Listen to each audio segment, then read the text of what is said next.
שיגורים! ונפילות בשטח פתוח. מסי משגר עוד פצצה וכובש לחיבור. מלחמה על המגרש וגם על הכדור. כל העולם בחגיגת כדורגל אחת, רק ישראל אלופת העולם בכמעט.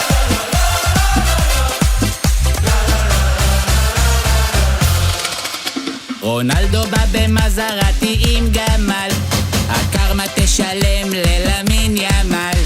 גם טורקיה וירדן, עיראק וגם סעודיה, הלוואי היה לנו חלוץ כמו דני אבדיה. זה לא חרוז בכלל.